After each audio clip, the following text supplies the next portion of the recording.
Boa noite, telespectador. Boa noite, telespectadora. Está no ar TV Com Debate, que hoje vai discutir um assunto muito importante, polêmico e que, infelizmente, atinge a maior parte ou grande parte dos nossos jovens e adolescentes, que é a questão do suicídio. E a gente vai falar, além da questão do suicídio, o jogo que está na boca do povo, literalmente, e que também tem levado muitos jovens ao redor do mundo. Os casos no Brasil são poucos ainda, são pontuais, mas já chegou também ao Brasil, que é a questão do jogo da baleia azul e que leva muitas crianças e até adolescentes a tirar a própria vida. Para a gente discutir esse assunto polêmico que envolve não só a questão do suicídio, da autoestima, do bullying, da violência, eu recebo aqui a jornalista Vanessa Faro. Boa noite, Vanessa. Boa noite, Guto. Muito obrigada pelo convite. É um tema, acho que, muito importante. Eu que agradeço a sua presença.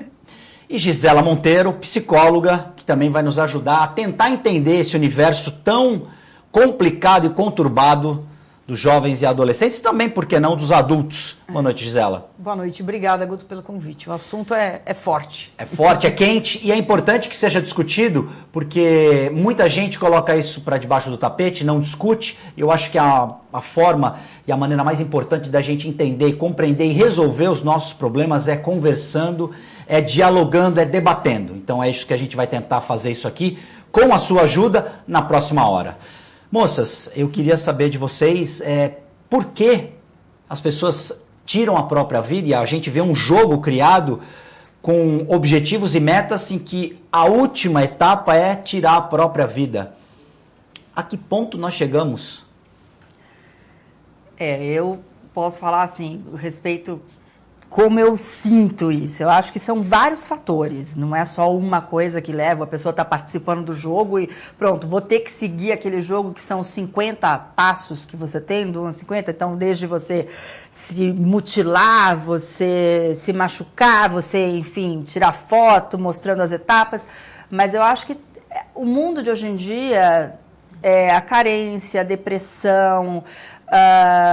No caso do adolescente que a gente está conversando agora, para o adolescente, no meu ponto de vista, né, eu acho que para ele tudo é muito imediato, tem aquela ansiedade, aquele desejo que se ele não conseguir aquilo aquela hora, uma coisa que ele idealize, para ele é como se o mundo tivesse acabado, como se não tem resposta. Eu acho que também muitas vezes a questão não é nem que ele queira tirar a própria vida, ele quer tirar a dor.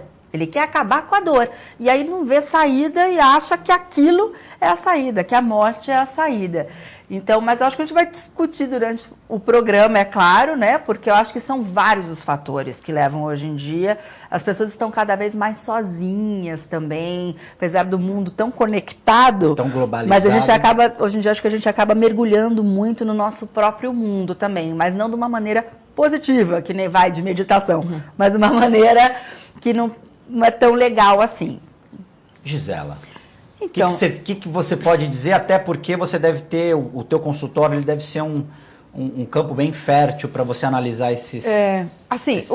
O que eu acho legal nisso tudo, a gente está discutindo esse assunto. É um assunto tabu, não se noticia suicídio por razões óbvias, razão da família, de quem está perto e tal. Não dá para a gente dizer que é uma causa. Claro que o crack da Bolsa em 1929, muita gente se matou por uma questão econômica e tal. Aquilo desencadeou alguma coisa que já tinha também no social, numa cobrança do papel do marido, do homem e tal. Então, assim, hoje, o que me preocupa é que os pais se desesperaram tanto com esse jogo. Então, assim, a gente tem 90% dos casos de suicídio tem associado doença mental. Ponto. Né? Infelizmente, não é uma coisa previsível e não é sempre evitável. Acho que o problema do suicídio, a gente fica, puxa, será que a gente podia ter feito alguma coisa? E eu conheço casos de pessoas que efetivamente tentaram. Né? A rigor, num limite, é até um direito. Né? Que a gente pensa, a gente olha o outro lado. Lembra do avião da Chapecoense que caiu? Todo mundo, quem sobreviveu, as pessoas lutando pela vida, o goleiro ficou sem um pedaço da perna, não importa, eu quero viver, eu quero ter uma outra chance. Toda a vida é um valor intrínseco, é um valor em si mesmo, né? Então, assim, Por um lado, tem essa questão de levantar este assunto, né? Então, a gente teve um seriado bem bacana e este jogo. O jogo, acho que ele foi super valorizado, como se ele pudesse, por si só, provocar isto, né? Nenhum jogo nesse ou nenhum outro é capaz disto. As pessoas não estão jogando jogo de assassinato online e saem por aí comprando metralhadora e matando as pessoas, tá certo? Então, os pais não achem porque vem um convite para alguma coisa que as pessoas vão fazer. Quantos dos nossos jovens são convidados a usar droga, a beber? Muitos vão e muitos não vão. E não é nem perto desse tipo de coisa, né? Então, assim, a automutilação, que virou meio modinha, né? Tem escolas que parece vamos ver quantos cortes, quem faz mais, né? Então, são todos temas que eu acho que a gente tem que conversar. E o que preocupa é assim, se tem uma faixa etária que devia estar vibrante, desejosa, empolgada, esperançosa, são os jovens. Vivendo a vida, né? Assim, eles têm quanto de futuro, né? Eu tenho muito menos futuro e tenho muito mais passado.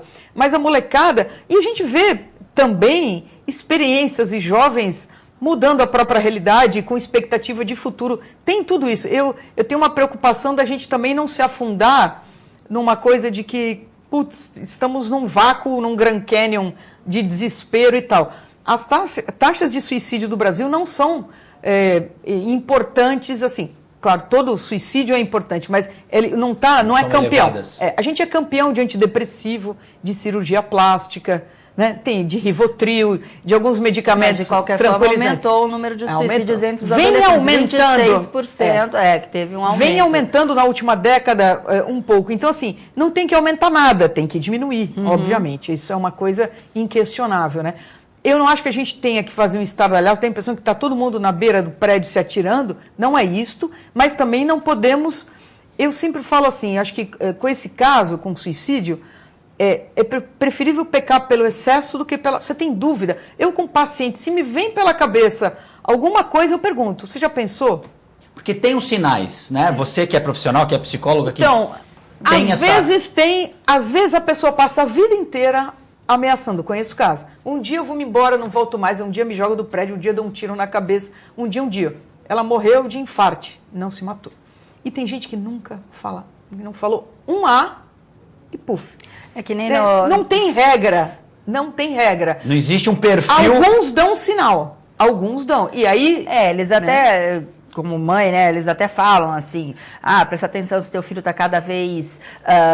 mais no canto dele, se não está falando, se não está saindo, está recluso, se não está saindo com os amigos, ou se perdeu as notas, quer dizer, se as notas estão baixas. Então, assim, dão algumas dicas para você ver se aquele adolescente está mudando. De repente era uma pessoa alegre, feliz, mudou. Mas a gente sabe que a fase da adolescência é natural você sentir isso. É uma fase de mudança, né? É uma montanha russa, né? Você está lá em cima, daqui a pouco está lá embaixo. Então, quer dizer, é uma fase que você está de descoberta, de alegria, de tristeza. Então, você está gostando daquele cara e aquele cara não te deu bola, você fica, acabou meu mundo, nunca mais vou arrumar ninguém, entendeu?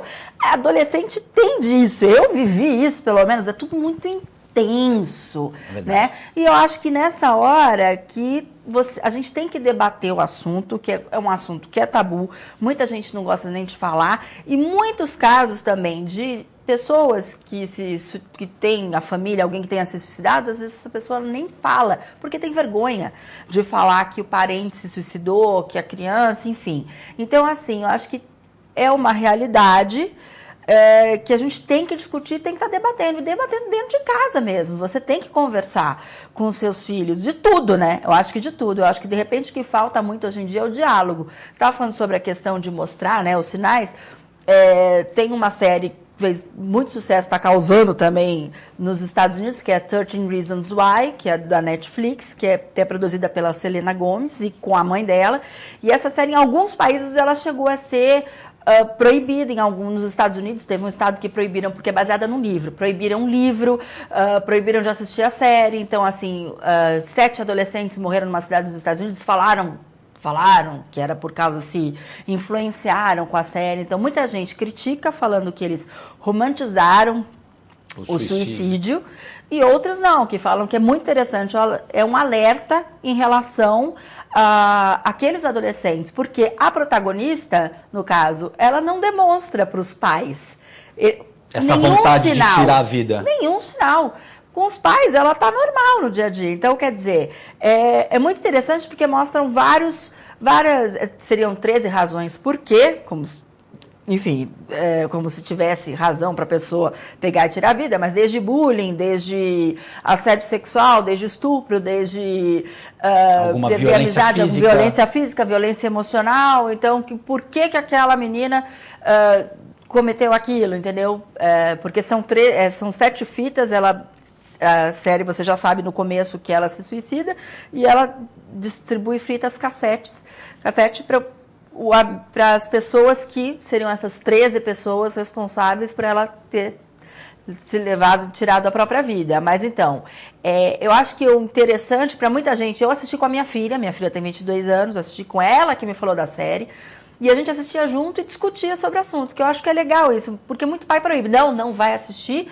Muito lugar proibiu, na Nova Zelândia, por exemplo, que diz que o índice de suicídio entre jovens é alto, parece que 2 adolescentes por semana se matam na Nova Zelândia, e que foi proibido lá, que estava para menores de 16, aí passou para maiores de 18 e acompanhados de um responsável e tal. Então, assim, eu acho que você não tem que... Aquela história, né, que a gente estava comentando antes, se você proíbe, aí é que a pessoa fica curiosa. É mais então, legal, eu acho que ao invés de proibir, né? se a pessoa demonstra interesse, então, ser pai e mãe, assiste do lado. Eu acho que isso é importante, você está participando daquilo e debatendo o assunto. Essa série tem 2 coisas que me chamaram a atenção. Primeiro, que assim, mostra um baita sofrimento dela. Nossa! Né? Então, assim, quando algumas pessoas falam assim, que eu li também, uma romantização. Não tem romantização nenhuma, tem um sofrimento dela, da escola, dos amigos, da família, do quanto que a escola depois não sabe o que faz com os alunos, querendo ajudar. É uma situação aquela que você não tem o que falar, né? Não, você mas não sabia o que falar.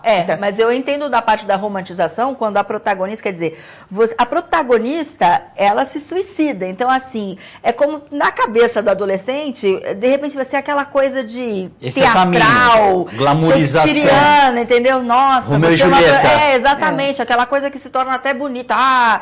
E tirou vai, a própria nesse vida. sentido, Sim, mas eu tô dizendo, o que mostra, a série mostra o cotidiano dela, que é horrível. Os fatos aos quais ela atribui, né, o suicídio dela, o porquê, de abusos, de uma série de coisas. E assim, outra coisa é que aparece muito pouco adulto, né? Os pais do Clay, por exemplo, que é um personagem importantíssimo, eu às vezes pensava assim, dá a impressão que é um primo meio distante, que está visitando. A relação dele com os pais era meio formal, não sei se você percebeu isso, né?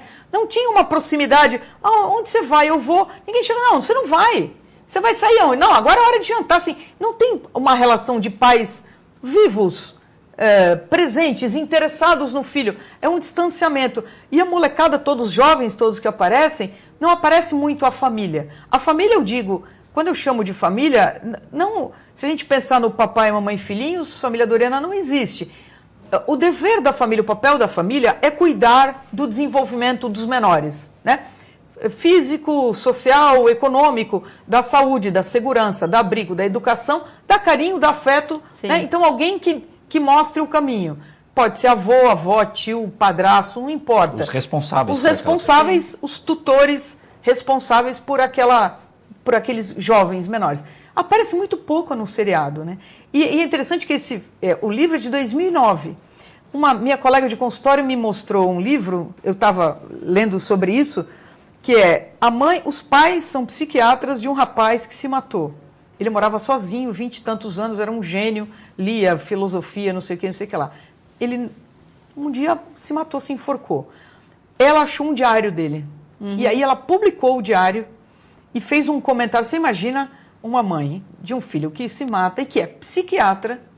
Nossa. E aí ela faz o diário dizendo que ela achou que ela tinha dever de publicar para mostrar assim, como algo que pudesse ajudar. E tem uma bibliografia no final. Um dos livros da bibliografia é este, né? Os 13 Porquês. Ele foi traduzido no Brasil em 2009. Então, claro, tem licença, né, poética de transformar numa série e tal. Mas para mim, o valor de falar disso é muito maior. Sim. Né? Que você senta com a tua filha sentar, e vamos bater papo, exatamente. vamos conversar. Então, assim, você esconder... A escola da minha filha, essa série entrou no ar, se não me engano, dia 30 de abril.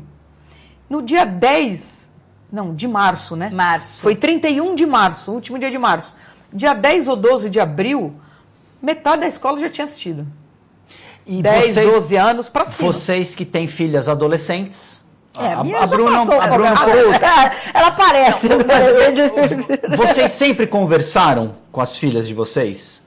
Sempre foi um papo aberto? Eu queria o depoimento de vocês para saber se isso realmente é o melhor caminho. Abrir o jogo, conversar. Na minha opinião, eu acho que porque é melhor eu apresentar algumas coisas ou falar algumas coisas para minha filha do que alguém estranho e que possa desvirtuar isso e que tenha valores diferentes do que eu tenho e do que eu quero passar para ela. Como é que foi? Como é que é esse relacionamento? Aí que tá, no meu caso já veio de criação, assim, a minha avó materna morava com a gente e ela era minha confidente.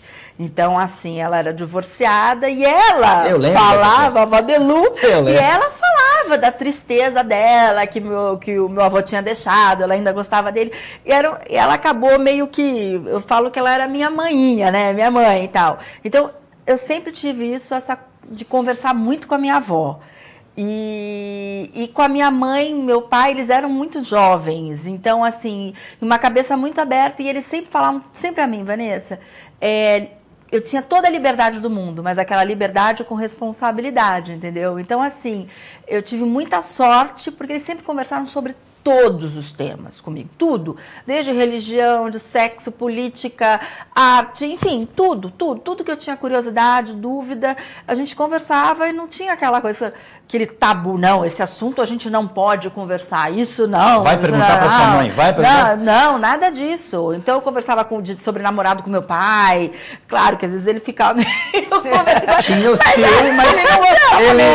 Aí eu virava assim, ai pai, aconteceu isso, e com a minha mãe, e com a minha avó, então assim, e isso eu passo para minha filha, desde pequena, eu converso sobre tudo com a Bruna, e a gente, além de um relacionamento muito forte que a gente tem de mãe e filha, a gente tem um relacionamento de amiga, assim, ela sabe de tudo da minha vida, assim, ela percebe quando eu tô mal, se eu tomar alguma coisa, ela fala, mãe, o que está acontecendo? Então, assim, agora ela já é bem mais fechada. Minha mãe brincava comigo que eu era um livro aberto e a Bruna já era bem reservada. Ela não fala sobre o relacionamento dela, que ela namora há 5 anos, ela não sei o que, ela vem falar meses depois se aconteceu alguma coisa. Mas ela fala pra mim, eu não preciso falar, porque eu sei que você tá ali pra mim. Eu sei que se eu precisar desabafar e de ajuda de alguém, eu sei que você é a primeira pessoa que eu vou recorrer. Então ela fala assim, ela fala pra mim, eu me sinto segura. Ela fala assim, mas eu sou tímida, ela, né? Ela é tímida, ela não gosta de expor certas coisas da vida dela, mas ela sabe que ela tem total liberdade para falar sobre qualquer assunto. Você é o Porto Seguro. Eu sou o Porto Seguro. Gisela, você tem uma filha adolescente também. Eu tenho uma de 19 e uma de 15. Então, assim, eu tento, né? A gente conversa. Por exemplo, a mãe da Vanessa falando com ela. O fato da gente falar não quer dizer que ela tenha concordado com a mãe. Não. Mas significa que a mãe tinha uma visão de mundo, uma postura com valores como ela tem, né? E a gente tenta. Eu falo, mais do que a gente fala é o que a gente é, né? Então, assim, a gente tenta ter... Eu acho que se tem uma coisa que eu persigo é ser coerente no que eu penso e no que eu vivo. Que não é nada fácil, não é nada simples, mas a gente não tenta. Tem aquela do que faço o que eu digo, mas não faço o que eu faço, né? Mas a gente tenta. Então, assim, eu acho importante que os filhos ouçam o que a mãe acha sobre isso, sobre aquilo. Às vezes eu penso assim, meu filho não ouve, então não subestime. Eles ouvem, é claro que ouvem, né? Então, quando você... Aí não sei o que falar. Eu fiz algumas palestras em alguns lugares, né, sobre esse tema, e eu vejo assim, eu sinto que... Mas se eu pressionar, talvez ela nunca mais fale comigo, a minha filha, né? Alguma preocupação, mas você tem que ser você, né? Só um humano torna o outro também humano. E a gente passa os nossos valores, não quer dizer... Você lembra do Bussunda? Vocês lembram do Bussunda? Sim. O Bussunda foi dar uma entrevista no Jô Soares, quem era a mãe do Bussunda. O Jô começou entrevistando ela e falou assim, essa senhora é uma senhora da Sociedade de Psicanálise de São Paulo, uma senhorinha, adivinha de quem ela é mãe? ela é mãe do Bussunda. Então combinava a mãe com o filho. O estereótipo, né? Perfeito nossa, ali da mãe. Uma senhora mais tradicional. Respeitável. Respeitável e tal. E o Bussunda de filho, que ele era um comediante, uma pessoa honrada, não tem nada de errado nisso. Mas assim, o filho vai ser uma outra coisa, ele é uma outra pessoa. A gente tenta passar o que a gente acredita. A experiência que a gente teve. A experiência, estar à disposição para o que quer que aconteça. Tem filhos e filhos, tem mais introspectivos, tem mais falantes. Se não fala com você e você sente que, puxa vida, ele tinha que... Chama alguém, pede ajuda, fala com uma professora, com uma tia, com um padrinho, madrinha. De repente você tem um sobrinho com quem você fala, um irmão mais velho. Não importa. Mas que tenha essa... E tem pessoas também, a gente tem que entender, tem pessoas que são mais introspectivas, né? Exatamente, você tem que respeitar, né? Senão... Mas a importância dos pais, dos conhecidos, enfim, da família estar em volta, abraçando, no bom sentido, serve também para aquela pessoa se sentir segura e poder aí, de repente, falar alguma coisa. O que eu percebo como homem é que às vezes a gente sente, enquanto filho, na hora de se abrir para os pais, aquele medo de ser repreendido.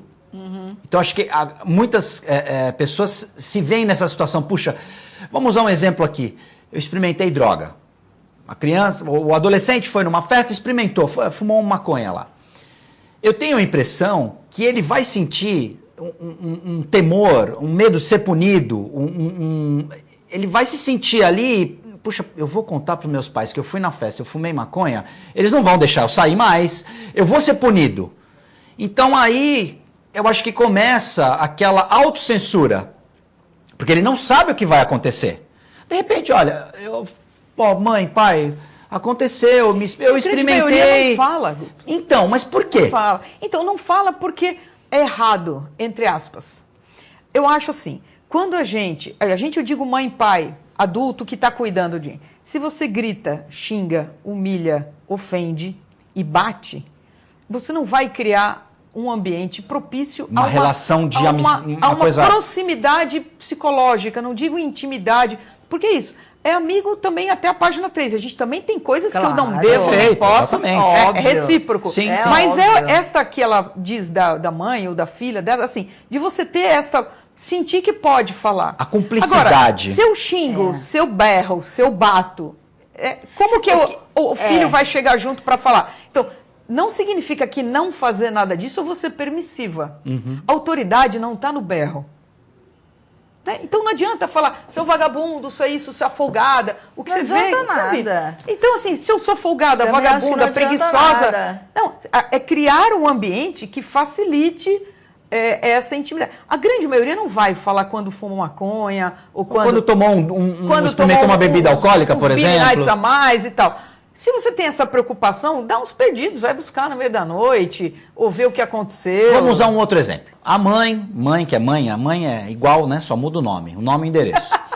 Você dando aquela vasculhada na roupa para colocar a roupa para lavar. Não, pais.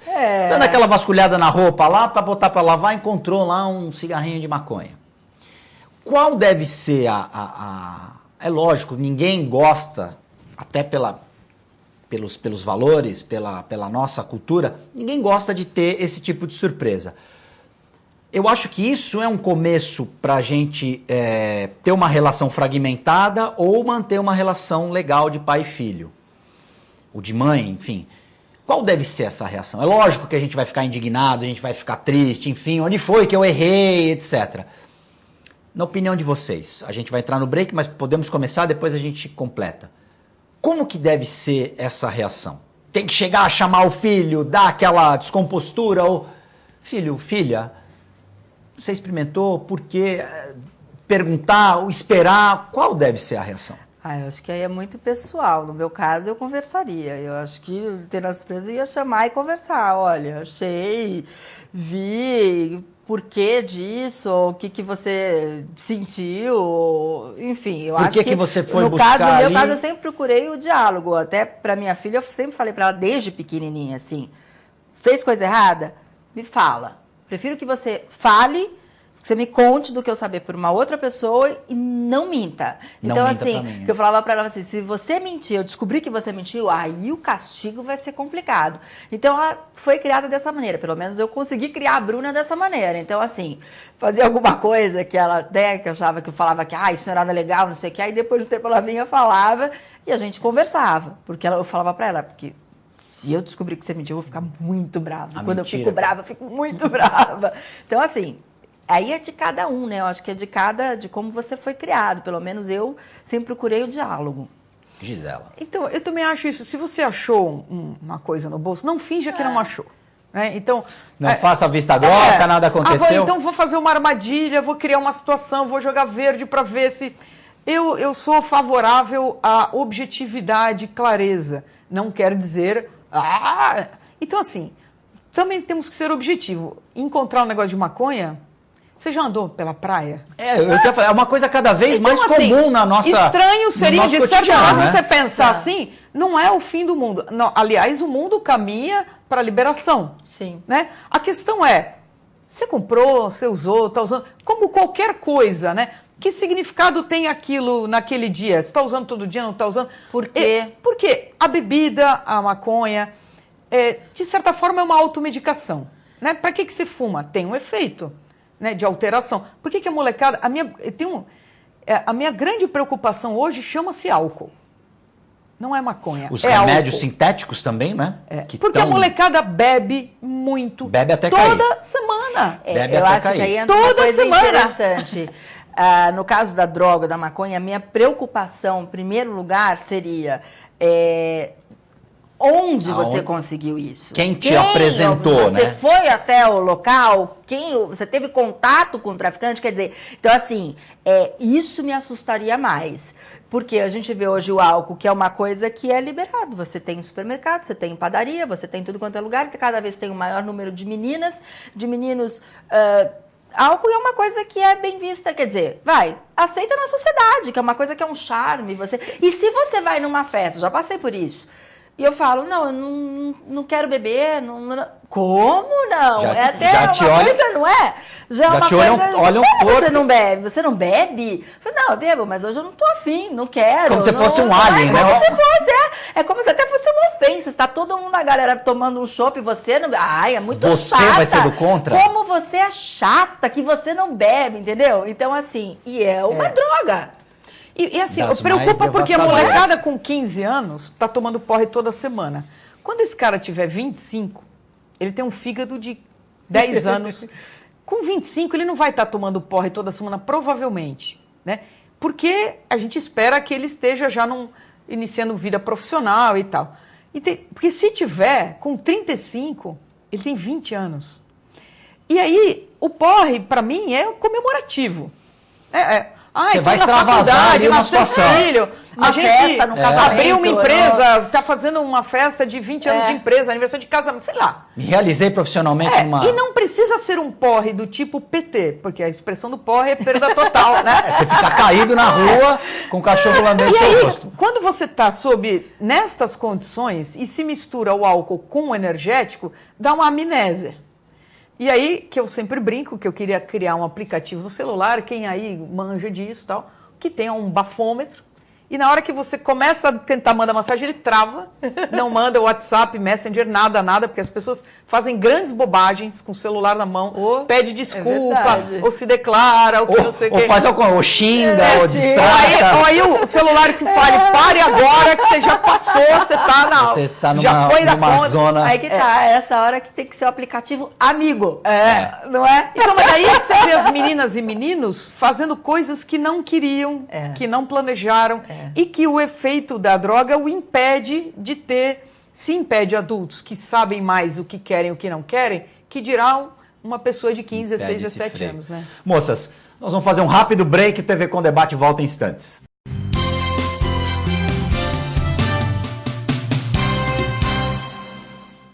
A Clínica Multiimagem é especializada em exames de radiologia e diagnóstico por imagem, investindo continuamente em tecnologia e trazendo constantes inovações para proporcionar à comunidade médica e seus pacientes diagnósticos ainda mais precisos. Sua nova e moderna estrutura, aliada à tecnologia de ponta, juntamente com o corpo clínico especializado, tornam a clínica Multimagem um dos centros de diagnósticos por imagem mais avançado do estado de São Paulo. Entre em contato pelo telefone 3202-1250.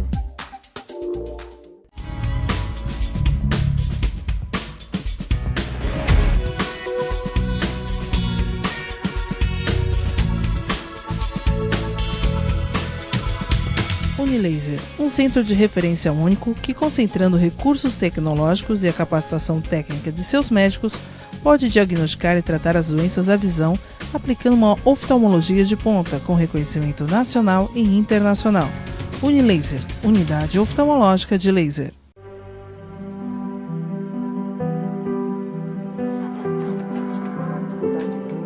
Fizemos uma nova programação que agrada a todo mundo.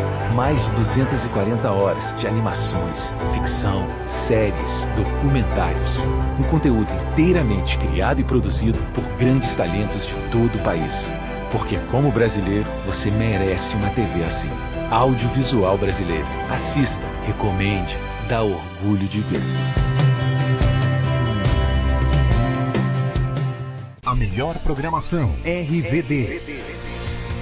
Mande a sua mensagem para o nosso WhatsApp 13 997 72 8946. Peça sua música, mande seu recado e concorra a muitos prêmios. Rádio RBD, música e esporte para você.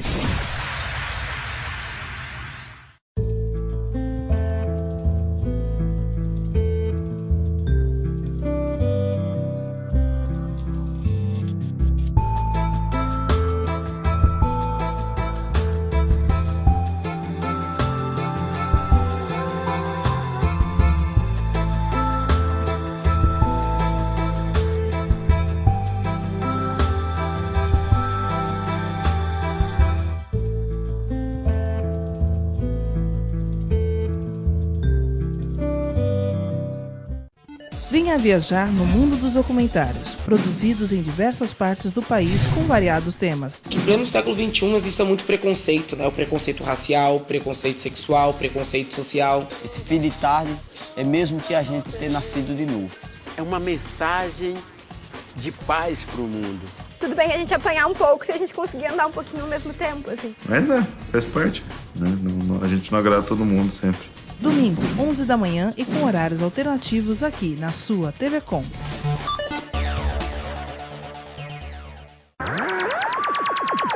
Diariamente na nossa programação você confere o TV Com Clipes. Dos grandes clássicos aos atuais. Então fique ligado no TV Com Clipes.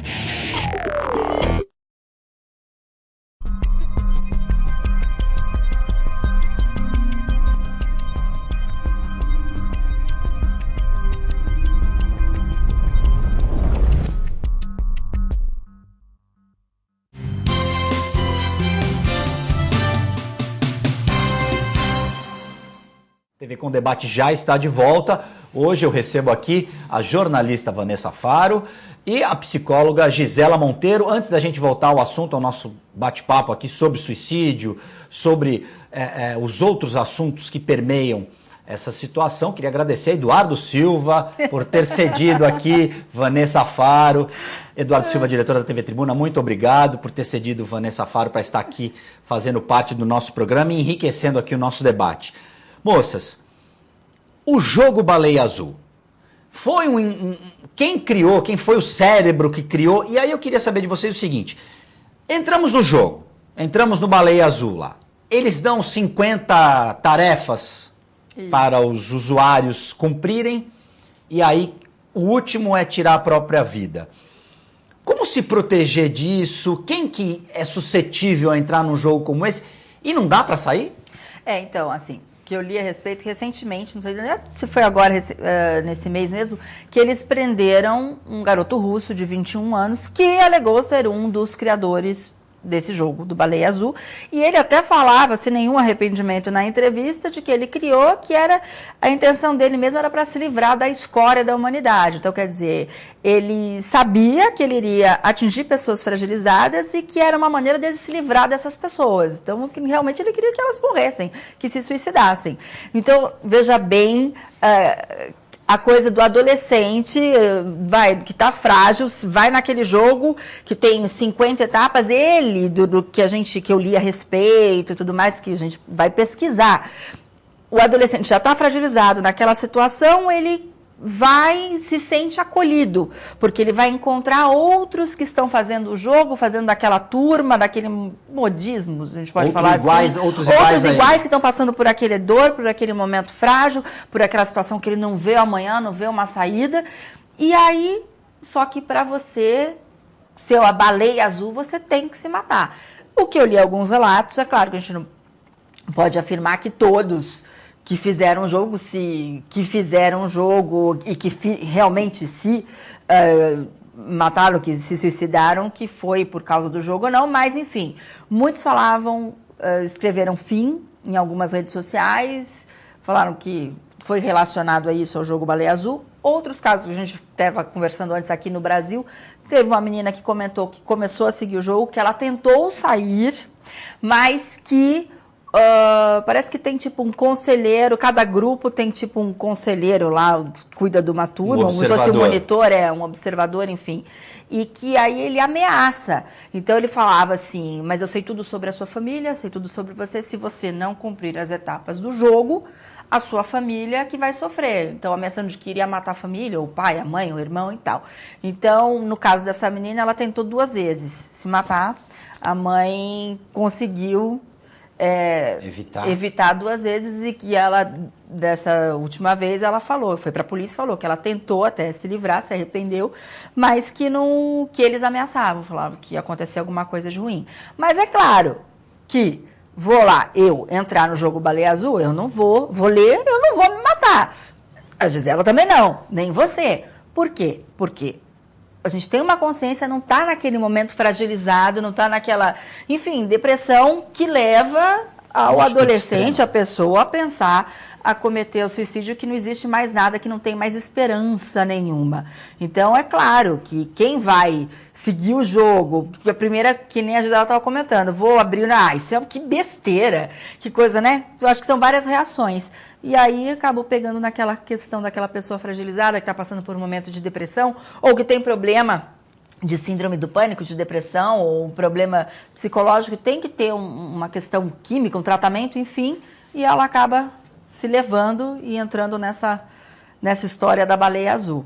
Mas são vários os fatores. Eu acho que assim, eu fiz intercâmbio quando eu era adolescente, morei nos Estados Unidos, com 17, e a gente estudou no Universitas, e eu me formei lá, com 18 anos. Lá eu entrei em depressão profunda. E, inclusive, na época só tinha FS, hoje tem várias. É verdade, FS. E eu era a única estrangeira da minha escola, uma cidade minúscula chamada Middlefield, que fica a 1 hora de Cleveland, em Ohio, um frio do cão. Norte lá dos Estados Unidos, né? Na região dos Grandes Lagos. Cheguei a pegar menos 30, você não sai de casa, você fica trancado em casa. Então, isso que eu estava conversando antes do primeiro bloco, o inverno mexe com a gente, pelo menos a gente que vem de um país tropical, do calor, de sair. Isso mexeu comigo, porque a minha vida era o quê? Era escola e ficar em casa estudando. Porque eu sou teimosa pacas, eu falei, eu vou levar um diploma para o Brasil, porque eu não queria voltar e ter que me formar de novo. Então eu falei assim, eu vou fazer as duas coisas. Então eu fui para estudar. Então eu ficava estudando o tempo inteiro, que nem uma louca. Então, assim, eu entrei numa depressão profunda. Não tinha internet, não tinha celular, era telefone de discar, e no domingo ainda para falar com a minha mãe e com meu pai, porque era mais barato, porque a ligação era muito cara. Então, assim, isolada, num lugar que era de campo, e que tinha muito da religião Amish, parece. Puxa, tinha muito Amish lá? Tinha, não tinha na escola, mas é uma região de Amish. Então, você estava andando na rua, passava um carro, daqui a pouco passava uma carroça com os Amishes e não sei o quê. Então, assim, e eu era um ET, né? Porque eu era brasileira. Primeiro, sociedade super fechada, né? Super fechada, não achavam que eu era brasileira. Falei, não, você não é brasileira. Era um ET, sofri bullying, que agora é moda bullying, na época não tinha esse nome, era sofri bullying, mesmo por ser estrangeira. Por ser estrangeira não, porque na época tinha o programa 60 Minutes, e passou no domingo raio do programa, eu não sabia, passou o programa falando sobre mulheres que sofriam violência doméstica no Brasil. E o programa de 60 minutos foi sobre isso, mulheres que eram violentadas pelos próprios maridos, ou que aquele caso de queimar a cara da mulher e não sei o quê. Quando eu cheguei, gente, é coisa de filme, mas é verdade, eu passei por isso. Eu cheguei no dia seguinte na escola americana, é como vocês veem em seriado, é igualzinho o grupo do nerd, o grupo do futebol americano, é igual. Tinha o grupo das mães grávidas, tinha das meninas grávidas, é igual. Aí quando eu entrei no corredor, né, eu lá andando, gente, eu não esqueço a sensação. Sabe quando você vai andando num corredor e aí os caras da escola, que eram meus amigos, começando a... Tá sentindo saudade de casa? Aí eu, sem entender nada, porque eu sou meio desligada, né? Eu disse, sente saudade de casa? Eu, tô. Se quiser eu te dou uma palmada, eu te dou uma surra. Aí um fala, teu pai bate na tua mãe? E aí começou esse xing. Mas a escola me xingando. E eu sem entender por quê. Aí uma amiga minha, que é minha amiga até hoje, a Valerie, falou assim, Vanessa... No meio do período escolar, um desgraçado, só falando assim, gente, do professor de história americana, que era do último ano, sabia que eu era a única brasileira lá. Ele passou o documentário para todas as classes, menos para a minha classe, para a minha aula, no caso, e não me chamou para poder debater, para poder conversar. Guta, eu tinha aula de teatro, eu fiz teatro. Eu me lembro que eu entrei na sala de teatro, era maior aqui do que o estúdio. Quando eu fechei a porta, os homens fizeram um círculo em volta de mim. Começaram a me xingar de tudo quanto era nome, falando que iam me bater, as meninas não fazendo nada, eu tive que fugir. E o professor? Eu fugi, o professor nem aí, eu fugi, eu me escondi na sala de música, embaixo de um monte de cadeira, só um garoto veio, me estendeu a mão, que era, não me lembro o nome dele até hoje, o Sam, ele falou, Vanessa, nós somos os idiotas, ele falando aquela coisa, pedindo desculpas em nome de toda a escola. E aquilo passou batido na escola, gente, coisa mais normal do mundo. Então, assim, eu entendo a cabeça da cultura do americano que está lá, que eu entrei numa depressão profunda, chamaram os meus pais, que eles ficaram preocupados que eu cometesse algum suicídio, realmente, que eu fizesse alguma coisa, e chamaram os meus pais para irem me buscar para me levar de volta para o Brasil. Então chamaram Marcílio e Maria Faro, não chamaram os pais americanos. Eles foram, meus pais foram me buscar. Porque eu entrei numa depressão que eu só chorava, eu não fazia mais nada. E aí, no caso, cada um tem a sua válvula de escape. Na época, meu pai tinha um amigo que era kardecista, isso aí, gente, qualquer religião. Eu não tenho uma religião fixa, eu sou cristã, católica, kardecista. Acredita numa força positiva maior. Exatamente. E foi isso que me deu força. Eu busquei uma força maior. Eu pedi um livro de Allan Kardec e eu comecei a ler aquilo. E aquilo que eu queria entender, mas por que está acontecendo isso comigo? Por quê? Então aquilo foi que eu me apeguei. Minha mãe e meu pai foram me buscar e falaram assim, a gente vai te levar embora. Porque a minha mãe americana, que é um doce, ela vai fazer 90 anos agora, em maio. Ela já era muito mais velha, gente. Então, e eu morava sozinha com ela. Ela trabalhava o dia inteiro. Então eu ficava sozinha em casa. Imagina, num lugar que eu mal falava inglês, não conhecia ninguém, era um ovo. Neve. E você estava suscetível a qualquer tipo... Então, os caras invadirem a casa. A preocupação foi essa. Aí o que fizeram? Aí entra, por isso que eu falo desse tema, que eu até entendo, que eles achavam que a psicóloga da escola, que eu comecei a conversar num grupo de psicologia da escola, lá tem uma coisa legal, que é um trabalho, geralmente as escolas têm, que é de apoio. Então, o que aconteceu, gente? O que eu fazia? Eu comecei a frequentar esse grupo, comecei a botar para fora como eu me sentia, e eu fiz o dia, toda vez que tinha reunião, fazer o abraço brasileiro, porque eles não se tocam, você tem eles têm uma certa... distância. Aí eu dava abraço. O número de adolescentes, colegas meus, que choravam quando eu abraçava, que dava o carinho, que eu falava assim, gente, meu pai não me dá isso. Eu não tenho isso em casa. Eu não tenho isso em casa. Então, de repente, eu comecei a me sentir útil. Eu comecei a sentir que eu estava ajudando outras pessoas. E aí mudou. Entendeu? Eu falei para minha mãe foi me buscar, eu falei assim, eu não vou voltar. Eu tenho uma missão para cumprir aqui, eu vou ficar até o final, eu vou voltar com esse diploma. Você começou a entender a questão da causa e efeito? Eu comecei a questão da causa e efeito, e eu fiquei até o final e eu trouxe o diploma. E isso mudou a minha vida.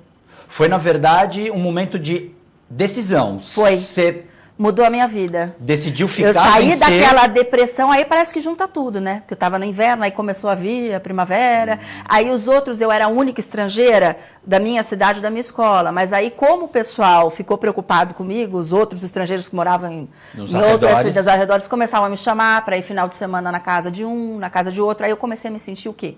Acolhida. Que eu sentia falta do nosso calor humano, do nosso contato. Então, eu passei por isso. Entendeu? Assim, de uma depressão profunda e hoje em dia eu não tenho vergonha de falar. Em 2007 eu apresentei um quadro de síndrome de pânico. Então, logo que eu descobri que a minha mãe estava doente, veio a falecer de câncer, então até hoje eu tomo medicamento de síndrome do pânico, eu sei que para mim é necessário. É uma questão química do meu organismo.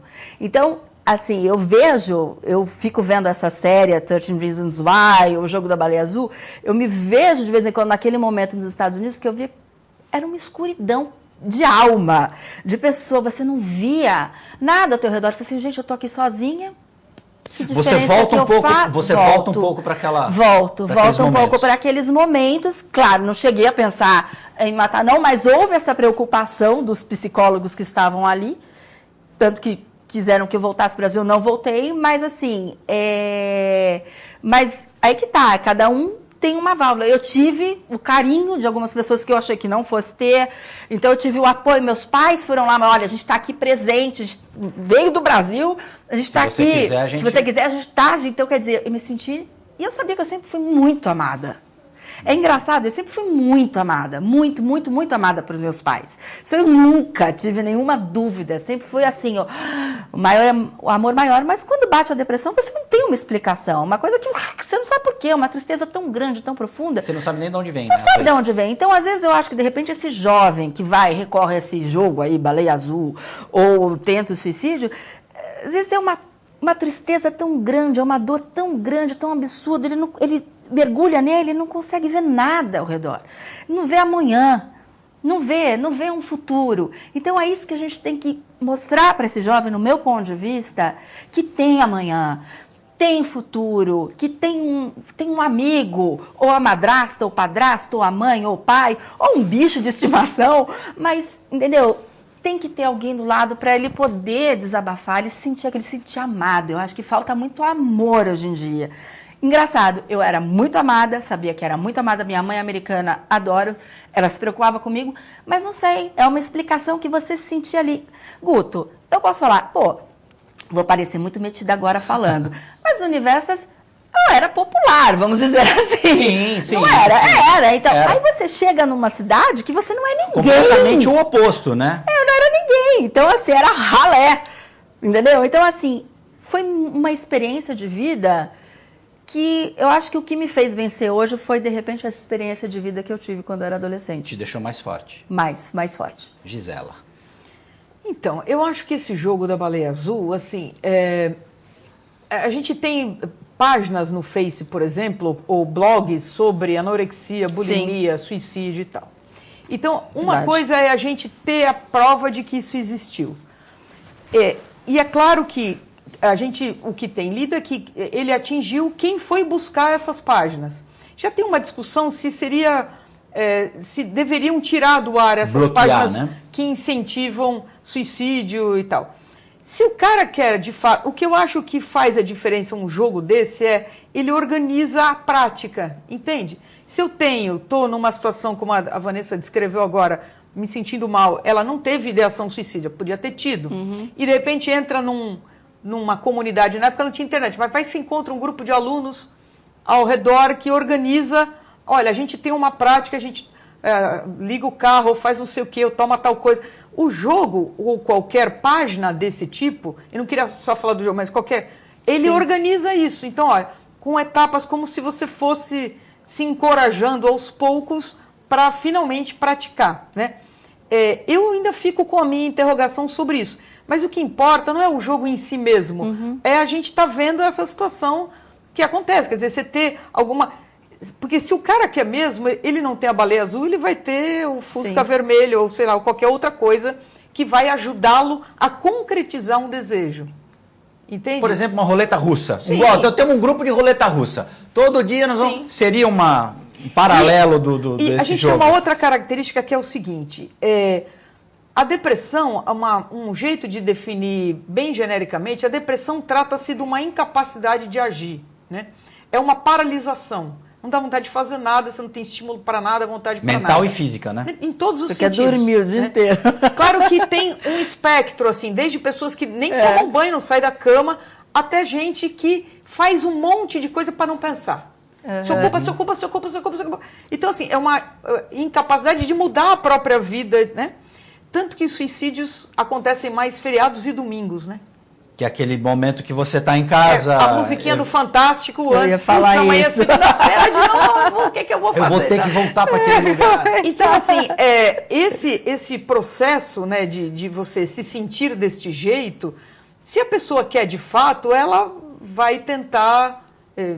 Ela vai buscar aquilo de alguma forma. Ela vai buscar aquilo de alguma forma, né? Você não acha, Gisele, que às vezes também a pessoa, no caso, quem pensa e tal, às vezes é um pedido de socorro, de ajuda. Às vezes ela não quer se matar, ela quer chamar a atenção. As mulheres tentam mais 3 vezes do que os homens.